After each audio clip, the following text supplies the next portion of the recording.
Hey, brothers. It's been a while since we've last talked, um, but I do want to thank everyone for coming back together. And I think you brothers know uh, the high regard I hold for each one of you for your, especially uh, Brother Brian, Dr. NJ, for the work you do in the area of DEI, which is this discussion we want to pick back up post George Floyd from institutional racism to DEI. Where are we now? Uh, so what I'd like to do, because we had a conversation, it's been a couple months back now, uh, regarding how to frame this out, is just review that and put a little bit on tape today that we can work with moving forward uh, to help promote this conversation and immediately in our conversation here in Akron. But hopefully, folks could take this framework and use it as a template in their different communities. So, uh, as we uh, get ready to move forward, let me just, if you don't mind, open us up with a quick word of prayer, then we'll go into the meeting. Heavenly Father, we come first saying thank you for the gift of life that you bestowed upon each one of us. We thank you for the calling you've placed on our life to serve our community and our people. Um, we ask now that as we seek to uh, cover the issue before us, that we keep in mind the shoulders of those on who we stand, and that the work that we do will be pleasing in the sight of our ancestors and our elders, and for those yet unborn, we pray. Amen. Yeah. Brothers, just as an outline, when we last met to discuss post George Floyd from institutional racism to DEI, uh, we did a series overview of how this could look. The first episode we wanted to do was from institutional racism to DEI, featuring especially you two with your expertise. And since it's been a while after I outlined this, want everybody to introduce themselves to the audience, but referencing George Floyd and looking at Michael Brown, which led to the nation having a discussion, for Michael Brown to George Floyd, I should say, which led to the nation having a discussion about uh, institutional racism and how it's impacted, especially from uh, the lens of government. Uh, we know that after George Floyd, a lot of communities passed resolutions declaring institutional racism a public health crisis. They reimagined public safety and what that would look like through an equity lens. Uh, and then most recently, we've seen the dismantling of diversity, equity, and inclusion. So uh, between the time that it was in vogue and communities were striving to address the issue of institutional racism, which led to them setting up departments of diversity, equity, and inclusion, to now to where we see them kind of stepping away from it.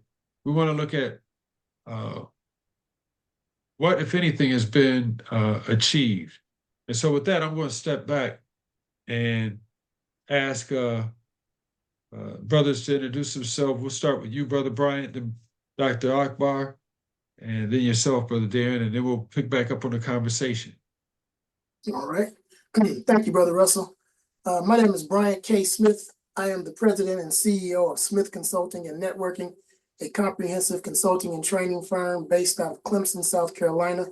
This has been my full-time job for the last 20 years.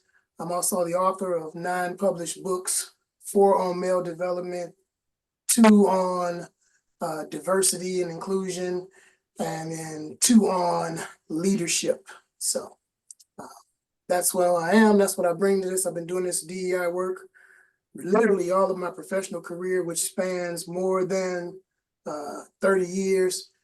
At this point, again, the last 20 running Smith Consulting and Networking. So pleased to be on the call. Thank you all for inviting me, and I look forward to a great discussion. Great. Thank you. All right. How do I follow that good brother? That's what I'm thinking. I should have went first. So, I am Dr. NJ Akbar. I am president and senior principal for B4U Services, which is a bespoke consulting firm that focuses on innovative solutions around diversity, equity, and inclusion, specifically around strategy, strategic planning, research and assessment, and cultural understanding. And so that's basically what I do.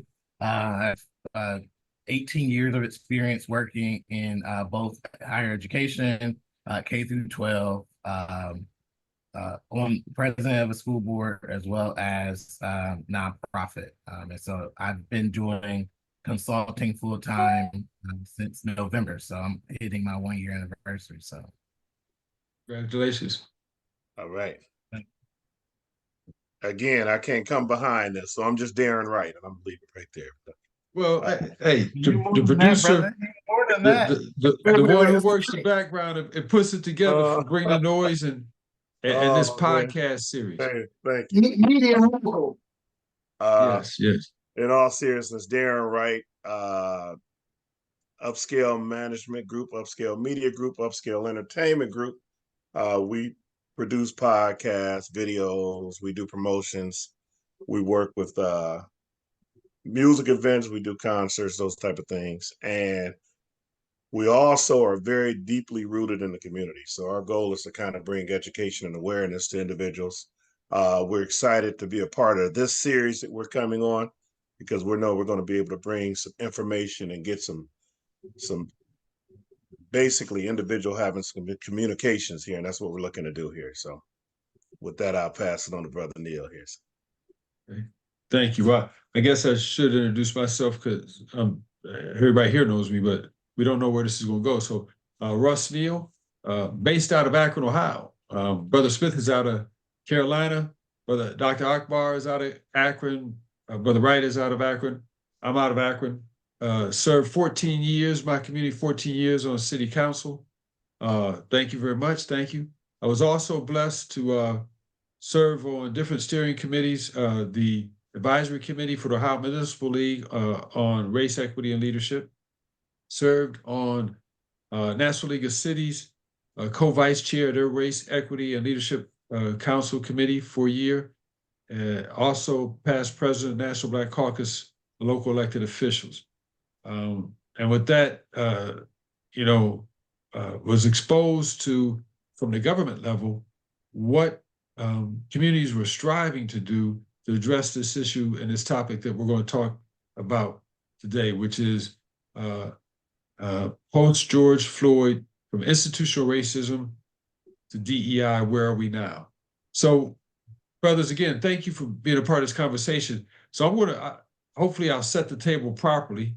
What I'd like to do is for Brother Bryant and Brother Akbar to just kind of take us through a conversation on, okay, we knew about George Floyd, the conversation, the community, the nation, the world was shocked to see someone murdered in front of their eyes. And real conversation was being had about this thing called racism, and understanding that it was structural and institutional. We started getting deep into it. As we mentioned in our last conversation, you had corporations forming the, I'll say, steering committees to look at how the role that they played. You had institutions.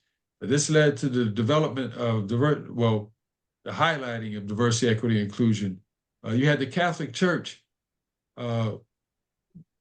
unprompted pretty much, offering $100 million and the role that they played in the slave trade. But I want to turn over to you, because you brothers, this is the work that you do. Mm-hmm. Walk us through your perspective on the discussion of institutional racism to DEI to where we are now, and kind of set the table on where we need to go from here, please. Brother Akbar, I'll let you go first. 'Cause I know you said you got to make a transition. So Yes. Well, first I will say that diversity, equity, and inclusion in practice has been around pretty much since the founding of this country. So the whole electoral college, the whole idea that you have the Congress, you have a bicameral Congress with the Senate and the House of Representatives is the idea in practice of equity. But people don't think of it that way. It's ensuring that people have you are able to amplify the voices of those who are in more marginalized places. So if you think about it, you have 2 senators for every state, and that includes Connecticut, that includes Maine, that includes Nebraska, South Dakota, all places that don't have large populations, but they have the same number of representatives in the Senate. Whereas the House of Representatives, you have representatives portioned by population. So the idea and practice of how you think about equity has been around for a long time. However, when you layer on top, when you think about intersections, when you layer on top race, when you layer on top gender, and you give it a word, that's when there's a rub. That's when there's a challenge. So, when we talk about where are we going from now, I have to just briefly talk about the decision to limit affirmative action at higher education. That ruling from the Supreme Court last June really has amplified the negative talk and even have encouraged certain states and universities and schools to get rid of their DEI departments because they're scared that DEI has now been ruled to be unconstitutional, and that is not what the Supreme Court said.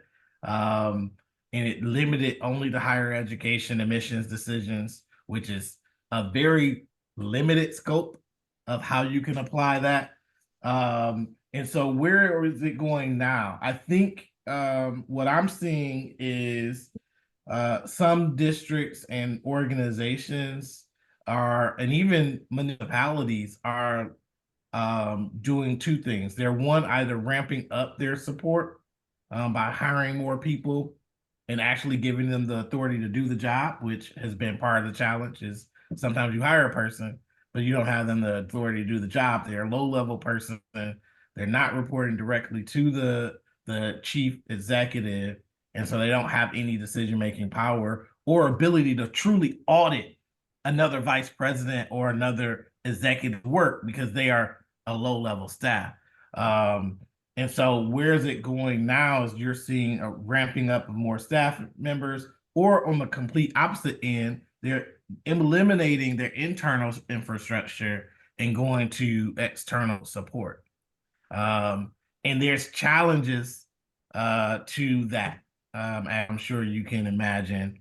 And there's also challenges to the ramp up if it's not done well. And there's, again, if that authority isn't there. You can have a $1 million budget, but if the people tasked with doing that work doesn't have the authority to really make any meaningful change, then the work really doesn't move forward. And so it's a check the box type of thing. And that's what we need to move away from. So I know Brother Smith will enlighten us with some additional layers to this work as we begin this conversation. I'm going to switch devices, but I'll be listening the entire time. all right. Well, thank you, my dear brother. Now, I don't know, you have the word doctor in front of your name, so I don't know if I can follow what you just said and do a better job or add any more to the conversation, but I will try. You can. I promise you. You promise? All right. Well, it's interesting that you went all the way back to sort of the founding of the nation to talk about DEI, particularly the equity piece, because I want to piggyback off of that and talk about the diversity piece. This nation could not have been founded and grown the way it went if the founders didn't have an understanding of diversity, because they had to create a system that identified who had worth and who didn't have worth. And they did that from its origin. When they came, the natives, the value of the first indigenous people that they encountered was not high. And so they had to put a hierarchy together, which in essence, it's funny that they don't want DEI now when they are the people who created DEI. And so when you think about, they created a structure that said, if you were white and European from certain countries, a landowner and male, you were then entitled to certain benefits and privileges. And if you fit other categories of people outside of that, you were different, and therefore your privileges were handed out according to whatever this system is of diversity that they create. Now, they didn't call it diversity, you know, but they had everything in it from chattel slavery to a whole bunch of other stuff. So that piece and framing the conversation that way, I think is something that the average DEI professional does not do. And the average class or instructor or college or university course on DEI does not frame it that way either. And that is where there's a disservice. That's why there's a disconnect, because the average citizen believes that this is a conversation that we just started having post George Floyd's murder. And so when people are coming into this thinking this is something nuanced, it's very new, and we only had to have this because a Black man got killed, it's easier for them to devalue it and want to see it done away with, because in their mind, they've had a lifetime without this and everything was fine. And so framing it properly with the founding of this nation is one of the best methods, I think, of even beginning to have the conversation. Because if you don't frame it correctly, you won't ask the right questions. And if you don't ask the right questions, you won't get the right answers. So I'm you know, this is a great start. I didn't know the brother was gonna go back that far, but I'm glad that he did, because it makes the conversation, I think, easier, but also deeper. Okay. I like that, because then it lines up with what we call institutional. Yes. You know, structural and institutional racism. Yes. You know, because for our local community, what makes it even more meaningful is that before George Floyd, you know, we had the independent audit by the Brookings Institute that said that if Akron desired to grow like other metropolitan areas, that we had to address the structural and institutional racism that had the disproportionate impact on Black and brown people in this community. Yeah. So that came out before before George Floyd. And then after George Floyd, you know, every community started taking a look at itself and did the reimagining public safety. And, you know, and I can only speak for our community. My fear is that a lot of communities gaslighted their citizens. They made it look like they were doing something. I mean, man, here in Akron, you say that you embrace diversity, equity, inclusion, but yet you don't have things in place to educate your legislative or administrative body. Now, let me take that back.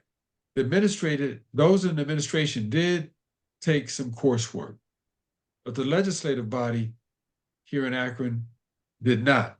Matter of fact, voted down policy, legislation that came in to fund that education. So here it is, you're the legislative body, the ones that make the rules that govern your community. And you don't have an understanding of the words that you're using. And you're using the word diversity and equity and inclusion in all your legislation, in your contracts that go out, and you don't have an understanding of what that means. I call it legislative malpractice. You know, kudos to my brother, Dr. Akbar, and his group. They took a lot of flack, but they actually implemented they put equity policy in place, and they did their best to make sure that they implemented. Now, that being said, there was one major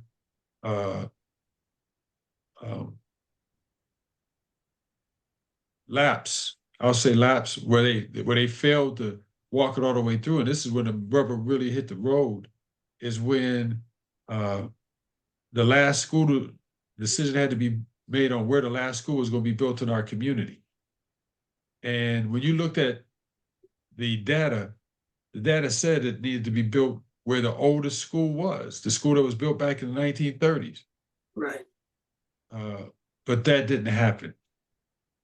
So, you know, even when you have a body that strives to do the work, community pressures, political pressures can undermine that. And I think that's what we see what's happening across the community, across the nation, is that political pressure and social pressure is working to undermine this work. So as Dr. Akbar and yourself have outlined it, I think it's good to have a historical context so that we can, as you said, properly address where we are now, because we can't allow this to just be a moment in time and not really address this issue now that we have an opportunity to. So I'll stop there. I don't know if Dr. Akbar is still available to chip in, but brothers, where do we go from here? You know, you've outlined historically how it's always been a part of this country's fabric, but it's sort of been practiced to benefit those who are in power, I should say, if I interpret what you shared with us correctly. So now that we did have this window, and we still do have this window of opportunity to make sure that we have the proper discussion when we talk about diversity, equity, inclusion, how do we move forward? And I want folks to understand, from my perspective during this conversation, I believe there are communities that have leveraged the proper discussion about diversity, equity, inclusion. Our LGBTQ community, even though some pushback has been organized that leverage it, women have been organized to leverage it. But post George Floyd, we weren't talking diversity, equity, inclusion. We were talking about structural and institutional racism. That dealt specifically with one class of folk, Black folk. Those are the African diaspora. And we have not completed that conversation. So that's the reason, the main reason for this discussion, which will probably roll out to be a series of discussions. So brothers, especially since Brother Wright can edit and make this thing flow in a way that it makes sense. Yep. Just let's speak freely about where should we go, where should we go from here? I have my ideas, but I don't want to dominate the conversation. So, well, first, this is Dr. Akbar. I want to interject just briefly and start the conversation. Okay. I first want to say I was off the school board by the time they made that decision. Yes, so I was very clear before I left that I thought that, when you think about disenfranchisement, our immigrant community would be more at risk putting it up for a levy than a school like Miller South, which had population across the city from various different socioeconomic groups, and racial groups. So it just was a broader appeal, if you ask me, and would be easier to pass than one for North.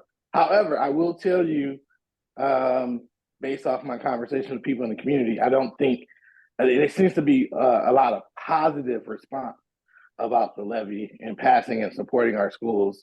And so anyway, I wanted to make sure I said that. But one of the biggest things that we did while on the school board wasn't just to say we were going to do something. We actually started to put that in place, and it required a radical change in how the people with political power viewed the role of the school board, but it was well within the role of the school board, if that makes sense. And so, and it had to start with, honestly,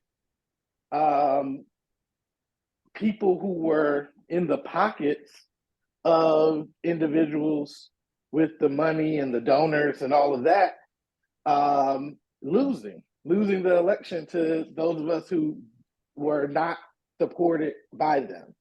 And I think that's where, as a community, we began to make some major differences, is when we put independent thinkers and people who aren't bought and sold to be able to, who can buck that political pressure you talked about, Russ, earlier. Because that political pressure will buckle people. I mean, in fact, at least here in Akron, I'm not sure if this happens elsewhere, but I'm sure it does.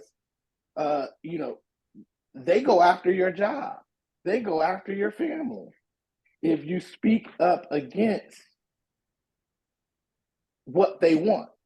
And so when it comes to promoting diversity, equity, and inclusion, that means we have to do things differently. That means the people who've always been getting contracts don't need to get all those contracts. That means you need to break up the contract so someone from a smaller business can get some of that work. And maybe now that you broke it up and you don't need all of those requirements, now 5 other companies are able to apply and be eligible to be considered. And so it gives us a different lens to the work, but it means it breaks up the stronghold that exists. And people don't want to do that. People believe that if we make room for others, it's eliminating my ability to prosper, when in fact it's not. I think what people want is to be the only person or one of few to capitalize on all of the opportunities and to further enrich themselves beyond what they actually need. And so that's some of the challenges. So where do we go from here? I think I would just want to briefly say this, and I'll turn it over to anybody else, is I think we need to continue to be engaged in the political process to make sure that we have people in these positions that care and that are independent. And even if you disagree with some of their decisions, you know that they weren't bought and sold in the back room. And then 2, we need to not let our voices be silent. We can't let, as members of our communities, we can't just let things happen. And that's the one thing that came out of the George Floyd's murder, is that I think people who were normally complacent became a little less complacent and more engaged. And we've seen some of that engagement dissipate right now, but we saw a high level of engagement for the 2020, 2021, and much of 2022 than we did the years preceding it before it. So that's what I wanted to get out initially, and then I'll come back if there's more time. That's excellent points again, my brother. I've been taking a few notes because I want to make sure that I was as comprehensive as I could be as I attempt to try to explain my position as we try to answer Brother Neil's question about, well, where do we go? So let's be clear. You know, if we didn't have GPS and the four of us got into a car and we wanted to leave and go to Texas, and I said we ought to go south, and Russell said we ought to go north, Darren said we ought to go east, and AJ said we ought to go west. How would we resolve us getting to where we want to get to when we don't even agree on where we starting from? And that's the problem that we have currently. Post George Floyd, there has been a serious attempt to make sure that none of us agree about where we are. You got Black folks who say, well, we're so much better off than we were in the 60s, and that's their measuring stick. You got some real true Afrocentric diehard brothers that's like, until we get our own land and space, we can't be better. Like, you know, there's an economic argument that comes in. There's white people saying, y'all got enough, you know, we all post-racial. There's a whole bunch of disagreement on where we are. And if we have that much disagreement about where we are, how can we make a plan for where we need to go when we don't even agree where we're starting from? And so and I think that's intentional. Now, why was it intentional? This is the other piece I want to bring up. We need to really understand what George Floyd's murder represented. In the United States of America, we are coming off of most states having years where the execution of criminals was outlawed and banned. It was put on hold. So there's a lot of states that were not executing convicted felons for the most severe crimes. Okay. And even when they were executing people, there are a handful of people who actually have ever witnessed an execution.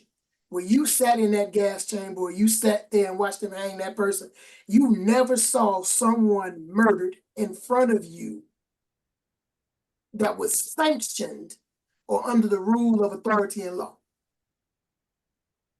George Floyd's murder was the first time that an execution sanctioned by an entity, the police department, Minneapolis Police Department, was globally shown as it occurred. Well, And we all were witness to that execution.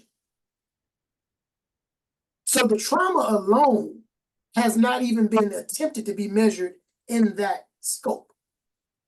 I don't hear people talk about George Floyd's murder in the way in which I just framed it. But that is a reality that talks about, okay, so that's where we were on that day. We are all clear globally where we were on that day.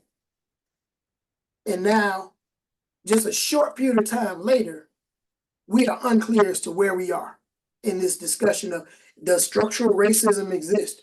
Who does it impact more? How do we resolve it? What should we do? We can't even say DEI in, I think it's 40 states now. You can't even have that as part of the curriculum in schools. So how are we going to address the word or the elephant in the room without acknowledging that there's the elephant in the room? So that's it. And I got one more piece that I want to kind of throw out here. And that is, Brother Neil, you talked about what was going on in Akron. And I want to say that that is just a microcosm of what's going on across the nation. When you start talking about this malpractice, this gaslighting, where I tell you what's happening to me and you go, no, it's not. And the way that you do it is not just about policy, but I want people to pay attention that are listening to this. I want you to go to your legislatures, your public officials, your managers, your supervisors, your school boards. And I want you to take a look at two things: where they spend their money and how they spend their time. If they're not willing to spend their time being re-educated, as Brother Neil suggested, and if they're not putting the dollars and the resources into having the adequate trainings and information and those resources distributed, then everything that they say is a lie. And it's not worth the piece of paper that it's written on, and you know they're not writing it down. They're just saying it in meetings, like you said, brother. Oh, we believe in diversity. Everybody got a new statement. We believe in diversity. We need to understand that this nation has been and always will be, until we make a change, driven by fear. The only reason those companies came out post George Floyd's murder and made those statements was because they were afraid of what was going to happen in their institutions, in their cities, in their neighborhoods, on their campuses. They didn't know, because their employees were coming in, their teachers were coming in, their students were coming in, the citizens were coming in and saying, I just watched the most traumatizing event in my life, a man be murdered on live television, and I don't know what to do. I don't know how to go back to my job and work today. I don't know how to go and teach my class after they have seen this event. I don't know how to talk to my coworkers who look like that police officer that was choking that black man without me wanting to choke them. That fear led them to make all these statements. And now it is the same fear that's making them backtrack, because they're afraid that they're going to have to give up something and lose something in order for true equity to exist. And they're also afraid of what retaliation looks like. If I give you all this power and you now have the same power that I had, how do I know y'all won't go around and start choking white people? That's the real fear. So I know I said a lot, and but this is a really deep conversation for me, and it's rare that I am in spaces where I am able to articulate this and engage with, an intellectual discussion with other concerned brothers or who, have skin in the game. Absolutely. Those of us that are on this Zoom, we're not people who are talking about hypothetical, theoretical stuff that we went out and read and wished for. We are frontline people out in the streets.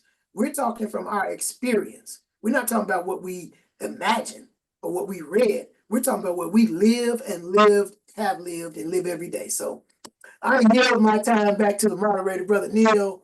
Yes, And sir. if I don't say nothing else the rest of the Zoom, I'm good. I had to get that off my chest. No, man. Good stuff, Again, brother. like last time, you two brothers enlightened us and empowered us with information and perspective, and you just took us to another level.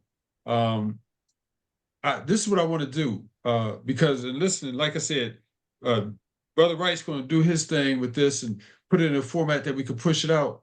And I like to push it out and invite others to where we have a Zoom and you brothers pick up this conversation, but we invite where we have others on the Zoom, be it using different social media platforms, Stream the Yard, Facebook, Instagram, and on Zoom, where you all talk, and then we can maybe take a few questions.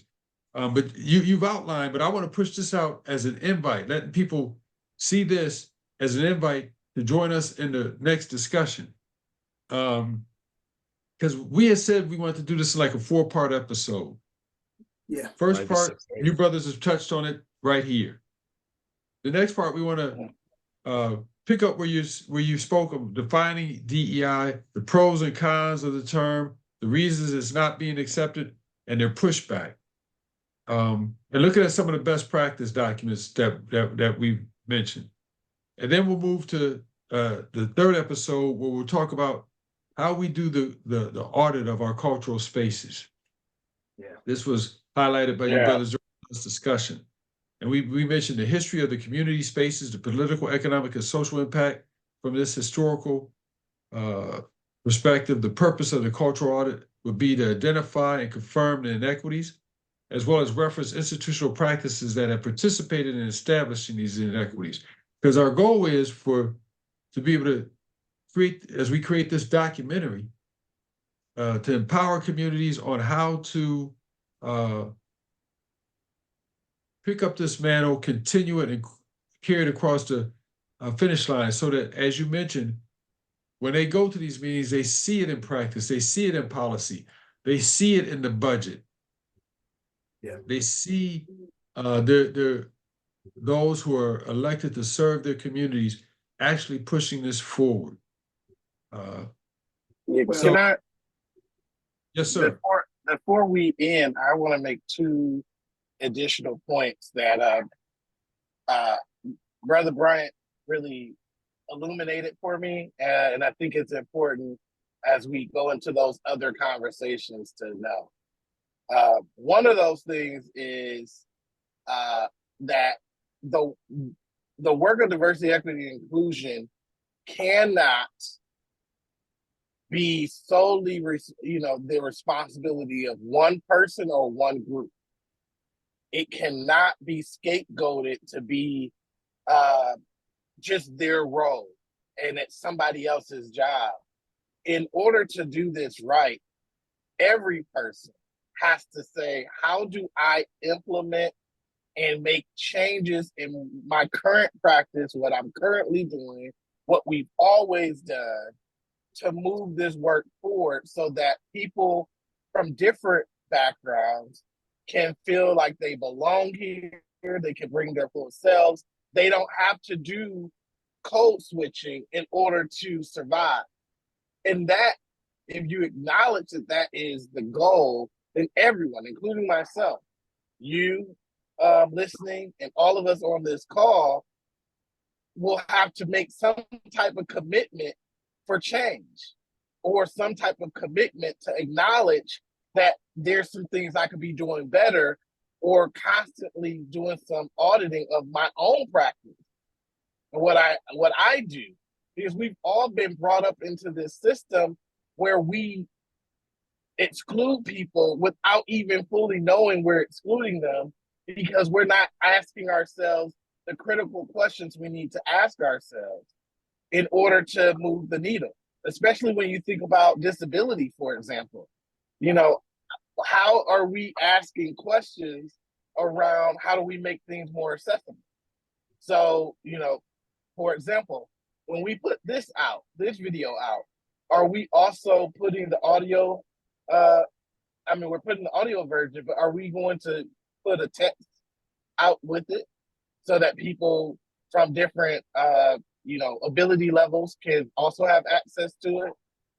Those are the type of things that we need to be thinking about in everything that we do. And it's not easy. It has to be intentional. And sometimes it requires additional work. And that's what people don't want. They don't want to do additional work, that we're already overloaded. People, the work that two people used to do is done by, a half a person now. So those are things that we are contending with alongside this conversation. And then the last thing I'll say is that's really important to this conversation is that if we all don't see ourselves as individuals who are protectors of those who are marginalized, and to make sure that we are providing space for those voices to be amplified, which means there's times in which we need to pull back and let others' voices be heard and kind of reign supreme, and you repeating what someone else said that may have a voice that's overlooked, and ask them to repeat it again or tell you more, to sponsor their voices and their experiences in rooms where they're overlooked too often. That's also a part of the work, and that's something we all can do in our everyday practice starting today. So I just wanted to make sure I shared that. Oh, much appreciated. And now I'll just throw here's my, I don't want to say that it's a non-negotiable, but I want us to really think about this as we talk about how we expand this dialogue. I'm not looking to participate in this space where we have to also include the voice of the devil's advocate. The devil has enough advocates right now, and I don't think he needs to be included in this Zoom. And what I mean by that is, I know we want to invite other people to engage in this dialogue, but I think if we're going to invite other people, then we'll have to shift this to the webinar format so that we have more control over other people being able to interject what questions we will view as legitimate questions and viewpoints. Because we don't need somebody coming in here to disagree with us in the sense that, you know, you're going to come in and tell us this isn't the problem. Because that's what I was saying when we in the car. If the four of us got in the car and want to go to Texas, I don't want to spend an hour arguing with you about are we leaving from Ohio or are we leaving from South Carolina? I would just kick you out the car and drive on to Texas. So and I know that sounds a little harsh, but when you look at mainstream news, the thing that ticks me off the most is when you have what I would call a CNN or MSNBC who gives equal airtime to this side that you know this dude is gonna come on here and just tell a lie and a lie and a lie and insult half your audience. You know, let's not go down that path with this project. But again, I've been invited, so I can't dictate my terms. But because my time is valuable, I will say, okay, if this is the path we're going down, I'm probably going to, reduce my amount of participation. Well, that's the thing. So, again, not being a dictator, but just saying I'm serious about my work and I don't have time to, wise man said, don't argue with fools because people from a distance can't tell who's who. I don't want to be on a Zoom looking like I'm a fool. No, I hear you. I think the purpose of this is to make sure that we address the needs of a community that has been the cornerstones for so much change in this community. But I'll say the cornerstone, but then we end up being the stepping stone. Everybody else step on us and get what they need, and we're left, still working to address the issues that created the conversation or the legislation that made it possible for others to move forward. So, brothers, I appreciate the time that we've had a chance to share. We'll let Brother Wright do his thing with this. And I hear you, Brother Smith, because I'm thinking the next conversation that will, again, you and Dr. Akbar will lead, and we may be able to get someone else in, like a Leon Andrews, who's with Equity First. I think it's Equity First. And I don't know the organization he's with now, but I know he was the one who was, I'll say the key, I'll say the founder of the Race, Equity, and Leadership Institute that's under the National League of Cities. And it's the Race, Equity, and Leadership Institute is where it's the institute that all legislators go through, local legislators go through to have an understanding of how to create equitable policy. So we'll add more to the conversation, but definitely you two will be leading. And my thought is when we do that, when we do it, like you said, possibly in a webinar format where others can be a part of this audience and hear, and then maybe we can take some questions from others and we can build a collective of folks who follow this process so at the end, they can take this information and go about bringing about the change that needs to take place in their individual communities. So if there's nothing else, brothers, I think we've made good, even though we got started late, we've made good use of this hour and 20 minutes, 27 minutes that we've been on. So I appreciate you all. If anybody wants to give a parting word of wisdom, and then we'll sign off. I just want to say thank you. I appreciate you brothers putting this together. Throughout my professional career, I've always kind of looked at what it is that I'm doing as me being a drummer. And our people have used drums to communicate messages, whether it was celebratory or warnings. And that's what I look at this space. This is our new digital drum. And I look forward to beating on this drum with y'all for That's as good long stuff. as y'all let me. And I'm glad and grateful for it. So thank you for putting this together, Brother Darren, Brother Neil, Brother Akbar, for putting this perspective right where I needed it to be tonight. So thank you for that. And I'm just happy to be a part of something that is positive and reaffirming. Okay, All brother. right. Thank you. Yeah. With that being said, brothers, have a good night. Peace and blessings until we meet again.